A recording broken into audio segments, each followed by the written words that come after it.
ಭಟ್ರೆ, ನಮಸ್ಕಾರ ಮಾವ್ರಿ. ಅಡುಗೆ ಸಿದ್ಧವಾಗಿದೆಯಾ? ಗುರುಗಳು ಬಂದುಬಿಟ್ರು. ಇನ್ನೇನು ಸಾರಿ ಒಗ್ಗರಣೆದು ಮುಗೀತು. ರಾಯರ ಪೂಜೆ ಅಷ್ಟೊತ್ತಿಗೆ ಎಲ್ಲ ತಯಾರಾಗಿರ್ತದೆ. ಗುರುಗಳನ್ನ ನೋಡಿದ್ಮೇಲೆ ನಂಗೆ ಕೈ ಕಾಲೇ ಆಡ್ತಾ ಇಲ್ಲ. ಮಗು ಬೇರೆ ಎಲ್ಲಿ ಹೋದ್ನೋ ಏನೋ. ಶ್ರೀಧರ,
ಕೃಷ್ಣ,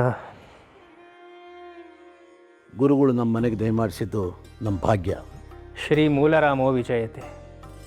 ಎಲ್ಲವೂ ಮೂಲರಾಮನ ಇಚ್ಛೆ. ಒಂದು ಕಾರ್ಯಕಾರಣಕ್ಕಾಗಿ ಸಂದರ್ಭಾನುಸಾರ ಯಾರು ಎಲ್ಲಿಗೆ ಹೋಗಬೇಕು ಅನ್ನೋದನ್ನು ಮೂಲರಾಮನೇ ನಿರ್ಧಾರ ಮಾಡ್ತಾನೆ. ಈಗ ಪೂಜೆ ಪ್ರಾರಂಭ ಮಾಡ್ತೀನಿ.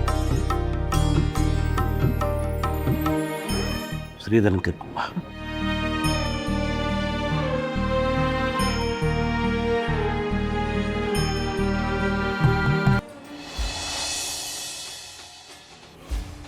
ಲಕ್ಷ್ಮಿ, ಲಕ್ಷ್ಮಿ, ಲಕ್ಷ್ಮಿ. ಶ್ರೀಧರ, ಎಲ್ಲೋದ್ಲಿಕ್ಕೆ? ಶ್ರೀಧರನ್ ನೋಡ್ಕೊಂಡ್ರೆ ಈಕಿನೂ ಕಾಣ್ವನ್ಲು, ಶ್ರೀಧರನು ಕಾಣ್ಬಲ್ಲ.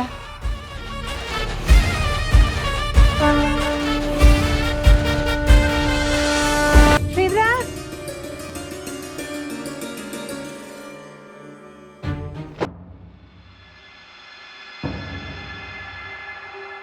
ಶ್ರೀಧರ, ಶ್ರೀಧರ. ಒಳಗಡೆ ಪೂಜೆ ನಡೀತಾ ಇದೆ. ನಮ್ಮ ಶ್ರೀಧರ ಮನೇಲಿ ಎಲ್ಲೂ ಕಾಣಿಸ್ತಿಲ್ಲ. ಇಲ್ಲಿ ಬಂದೇನು ಅಂತ ಹುಡ್ಕೊಂಡು ಬಂದೆ. ನೋಡಿಲ್ಲ. ಹೌದಾ? ಶ್ರೀಧರ! ಶ್ರೀಧರ,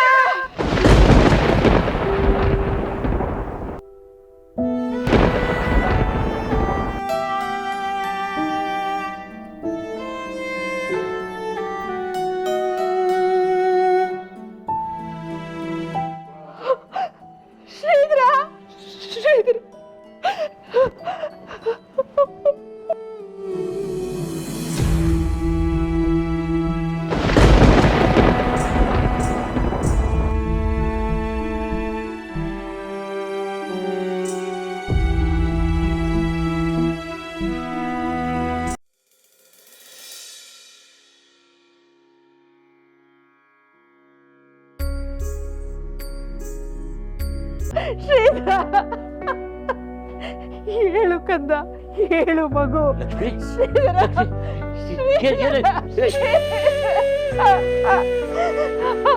ಲಕ್ಷ್ಮಿ, ಮಗುಗೇನಾಯ್ತು? ಮಗುಗೇನಾಯ್ತು?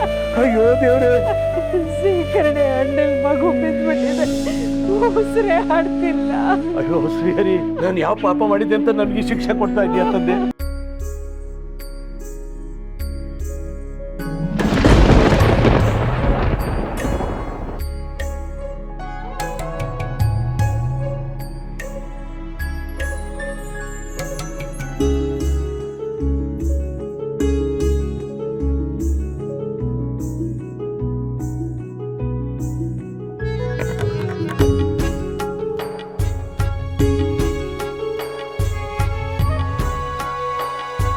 ನಮಗೆ ಸ್ವಲ್ಪ ಏಕಾಂತ ಬೇಕು.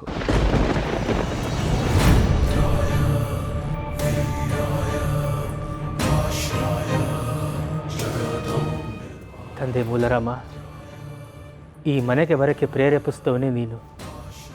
ನಿನ್ನ ಆಣತಿಯಂತೆ ನಾನಿಲ್ಲಿಗೆ ಬಂದು ಈ ಸಮಸ್ತ ಪೂಜಾ ಕೈಂಕರ್ಯವನ್ನು ಕೈಗೊಂಡಿದ್ದೀನಿ. ಸುಗಮವಾಗಿ ಸಾಗುತ್ತಿದ್ದ ಈ ಪೂಜಾ ಕೈಂಕರ್ಯದಲ್ಲಿ ಯಾಕಪ್ಪ ಇಂಥ ದುರಂತ? ಅವರ ಭಕ್ತಿಗೆ, ನಮ್ಮ ಪೂಜೆಗೆ ನೀನು ನೀಡುವ ಫಲ ಇದೇನಾ? ಅವರಿಗೆ ನಾನೇನು ಅಂತ ಉತ್ತರ ಹೇಳಿ? ಯಾಕಪ್ಪ ಈ ಅಗ್ನಿ ಪರೀಕ್ಷೆ? ವತ್ಸ, ಆತಂಕಗೊಳ್ಳಬೇಡ.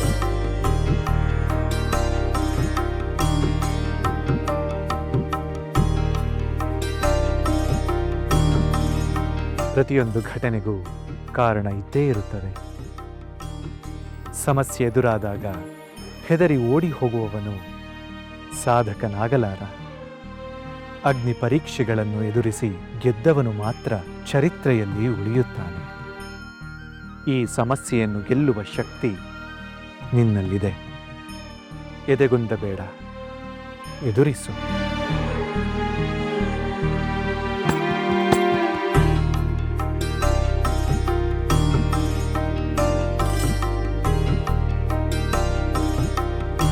ಶ್ರೀನಿವಾಸಾಚಾರ್ಯರೇ,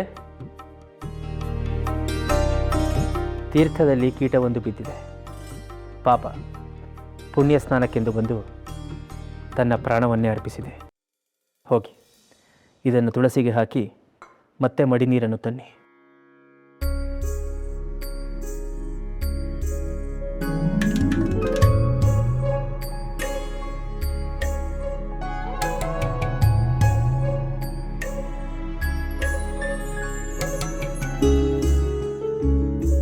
ಪ್ರಥಮಂ ಕಾಯಶುದ್ಧ್ಯರ್ಥಂ, ದ್ವಿತೀಯಂ ಧರ್ಮಸಾಧನಂ, ತೃತೀಯಂ ಮೋಕ್ಷಮಾಪ್ನೋತಿ, ಏವಂ ತೀರ್ಥಂ ತ್ರಿಧಾ ಪಿಬೇತ್.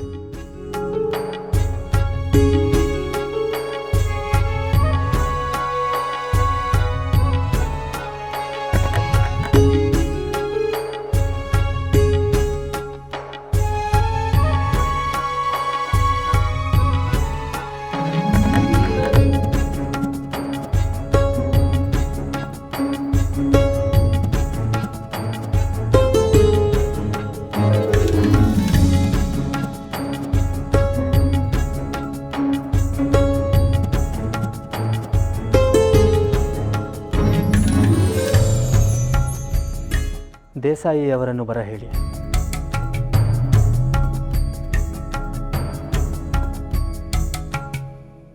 ಲಕ್ಷ್ಮಿ, ವಿಧಿ ನಮ್ಮ ಹಣೆ ಬರದಲ್ಲಿ ಬರೆದಿಷ್ಟೇ. ಮಕ್ಕಳಿಲ್ಲ ಅಂತ ಕೋರ್ತಿದ್ದ ನಮಗೆ ದೇವರು ಕೊಟ್ಟು ಕಿತ್ಕೊಂಡ್ಬಿಟ್ಟ. ಲಕ್ಷ್ಮಿ, ಮನೆಗೆ ಗುರುಗಳು ಬಂದಿದ್ದಾರೆ. ಅವ್ರಿಗೆ ಈ ವಿಷಯ ತಿಳಿದ್ ಬೇಡ. ಪೂಜೆ ಕೆಟ್ಟು ಹೋಗುತ್ತೆ. ಅಡಿಗೆ ತಯಾರಾಗಿದೆ. ಮನೆಗೆ ಅತಿಥಿಗಳು ಬಂದಿದ್ದಾರೆ. ಇದೇನಾದರೂ ಗೊತ್ತಾದರೆ ಅನ್ನದಾನದ ಪುಣ್ಯವೂ ನಮಗೆ ಬರೋದಿಲ್ಲ. ಗುರುಗಳು ಹಸ್ಕೊಂಡು ಹೋದರೆ ನಮಗೆ ಒಳ್ಳೇದಾಗಲ್ಲ. ನಡಿ ಲಕ್ಷ್ಮಿ.